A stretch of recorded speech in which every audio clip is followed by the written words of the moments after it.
NASA, in its wildest imaginations, never envisioned this scenario. An astronaut drowning in a spacesuit on a spacewalk 260 miles above planet Earth. Drowning inside his own helmet caused him to nearly drown inside of his own suit. Water in his helmet?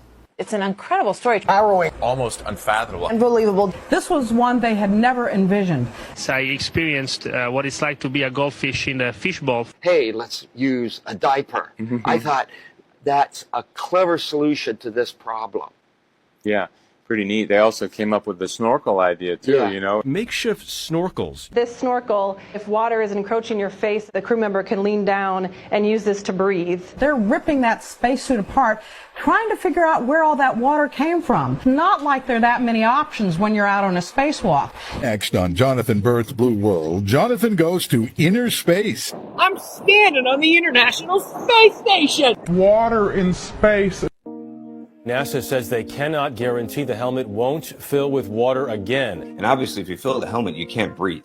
Scary story. Glad he made out okay. That's a leak. Oh, it's an explained leak. A significant leak. When I was commanding the International Space Station, we had a significant coolant leak. I imagine there are no insignificant leaks in space. These things do happen. It's not, something we don't have plans for. But, you're in space. You're in space, which means it's much more difficult to fix. It's a pretty big problem. Just about 3 hours now since we first observed what you're seeing on the screen, that being a leak. You can only leak so long, and then eventually you stop leaking because you run out of fluid. The fluid that you're seeing in the form of snowflake-like particles, it is a bit odd. Do not know what the source of that stream of particles is. A sudden stream looking like a snow shower. Space is tough, especially whenever you're trying to show video from space. On the ground in the water tank on orbit, essentially the same picture.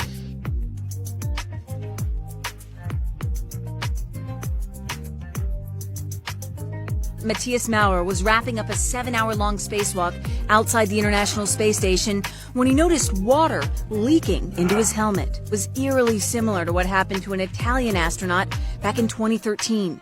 You can literally see bubbles coming up from these astronauts' helmets. It's ridiculous. So many times during spacewalks outside the International Space Station, we can see air bubbles rising up. Can you touch on how there are air bubbles in space? So yeah, like a lot of times during the footage, the NASA footage, you can see bubbles coming up out of the helmets or kind of from underneath you. How do you explain bubbles in space? Yeah, I've been on the outside of the space station. You'll liberate little pieces of, it's a really harsh environment out there, and the outside of the space station can be up pretty good. And sometimes, you'll get a little fleck of paint or something that you might just struggle floating away from it. And, that's generally what that is. I've never seen any kind of air bubble anywhere. Yeah. Could it be that you're filming in an underwater pool and you're not really out there? How's Bubbles in Space doing? How's what? Bubbles in Space? Bubbles in space? Yeah. I don't know what that is. What's up, man? Can you sideline the hashtag Bubbles in Space?